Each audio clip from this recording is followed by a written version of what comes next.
it's so great to see all these photos and reminisce about the event that we first raced the truck at, and, you know, with Butch and you and I here, Curtis, and even Mike Reedy's in some of these photos, and you know, the race shirt from the race too. But it would be so great. This is the kit that the RC10 re-release of the RC10T here, but it would be great to have one of the trucks we actually raced, which was partially prototype and had some different accessories on it. I have the truck here, that actually the one Butch Clover raced. The one that's in the photo here? Yeah, he had it. Oh. He actually contacted me, I don't know, a few months back and said, hey, would you be interested in this truck? I've had it here for over 30 years at my mom's house. Well, let's grab it. Let's look at it. Right here. And he said this is the way he had it. He just took it off the track and set it on a shelf at his mom's house, and it's been sitting there collecting dust. And I can see the machine front outer wheel here, which was part of that 3-piece wheel setup. Yeah, so we didn't have all the molds done. We had, you can see the rear wheels are done, the front inner wheels are done, but there's actually quite a few prototype parts still on here. The outer front wheels prototype, the bulkheads machined, the body mounts front and rear machined, the rear hubs are machined, the bumpers machined. There's a lot of stuff. It looks like it's production, but it's not. It's just that's all we had. We had three cars to go race. So we had to machine them all. Vintage RCPS turnbuckles here. Check that out. Yes, I see that. Yeah, still transmission. Even this is, I think, when we first started doing the hard anodized shocks. And I've been told that these hard anodized shock caps are unicorns, that no one can find them anymore. I don't know if we ever sold those. Did we sell those?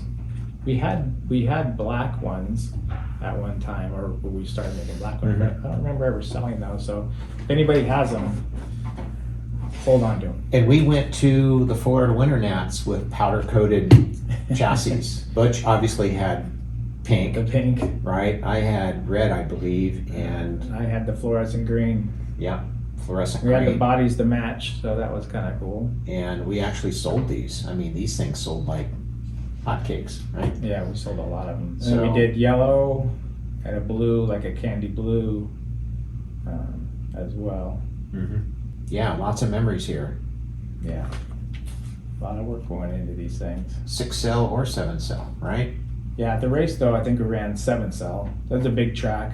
Could use a lot of horsepower. And these had the Flexi Flyer arms here before they got thickened up. These were pretty thin. But yeah, that's definitely one of the trucks. Yeah, some of the parts that are on here, there's some pieces here. We have, like these are some machined narrow front wheels. They're all machined. And this was done before CNC. There was no CNC back then, so you could do some work on the lathe, but all this cutting and coring in here, different compound angles on that, I didn't want to make too many more. Yeah, it gives me a headache just looking at it. Yeah, yeah. We had even the bulkhead. This is trying to simulate the molded part, so it's a lot of dremeling and machining, and pretty darn close. It's pretty darn close. But we needed some spare parts when we were there because we weren't sure how durable this stuff was. Yeah. And you know, trucks tumble and trucks hit each other back then anyway, and parts broke. So, but I think we were pretty fortunate at the race. But yeah, we won the race, and I gave my truck to one of the magazine editors, and that's been, I think, in his trophy case for many years. Yeah. So yeah. I don't even know what happened to mine. I think I just eventually kept putting new parts on it and running it, and it evolved into, you know, something different like most of our race cars. But the race itself was really competitive, and I'm looking at a photo here, and I have number 3 on my truck, so that means I probably wasn't TQ. Someone else qualified in front of me. Which was number 9, and your truck had number 4 on it.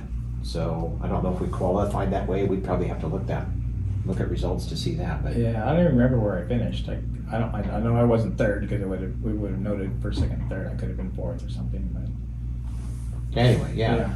Good memories, great race, and and from there, just trucks just took off. we got back from the race and it was like a race to get this thing out because demand was through the roof. Truck actually was my favorite class to run. You guys in buggies were so good. I couldn't compete. A lot of guys couldn't compete with the better guys, so they would just run trucks just because it's so much easier to drive. You can get over the pipes easier. You can jump it easier and drive over the tops of other people easier. You can bash easier. Yeah, you can bash them easier, and they were strong, durable. This led us into a whole other line of cars in the future.